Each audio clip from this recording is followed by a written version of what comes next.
तो hello YouTube family, आपको राधे राधे। आज मैं एक बहुत ही सुंदर गीत लेकर आई हूँ, तो आप लोग सुने और वीडियो को ज़्यादा से ज़्यादा शेयर कीजिए, लास्ट तक बने रहिए आप लोग। ये गीत है नए नए तर्ज पर नहीं, बहुत पुराने तर्ज पर है। सुना रही मैं आप लोग को।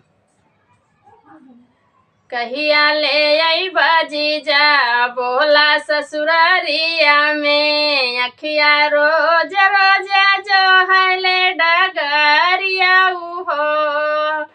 कहिया ले आई बाजीजा बोला ससुरारिया में, अखिया रोज रोज जो है ले डगरिया हो। ससुर पावे के खातिर पापा गाँवल जाले, ससुर पावे के खातिर पापा गाँवल जाने। बड़े भाग से मिलले ससुरारिया हो, बड़े भाग से मिलले ससुरारिया हो। कहिया ले आई बाजीजा बोला ससुरारिया में, अखिया रोज रोज जो है ले डगरिया हो।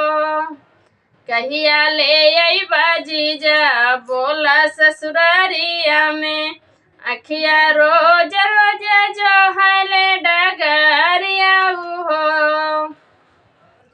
कहिया ले आई बाजीजा बोला ससुरारिया में, अखिया रोज रोज जो है ले डगरिया हो।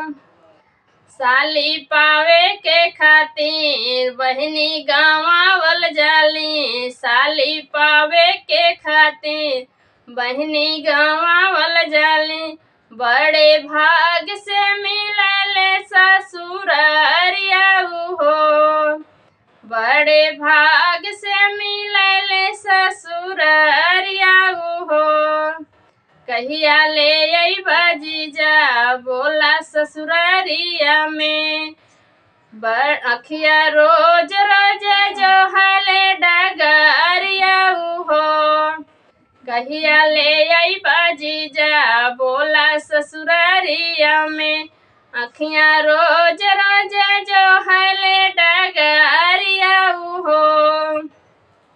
साला पावे के खातिर भैया गाँवल जाले, साला पावे के खातिर भैया गाँवल जाले। बड़े भाग से मिलले ससुरारिया हो, बड़े भाग से मिलले ससुरारिया हो। कहिया ले आई बाजीजा बोला ससुरारिया में, अखिया रोज रोज जो है ले डगरिया हो। अखिया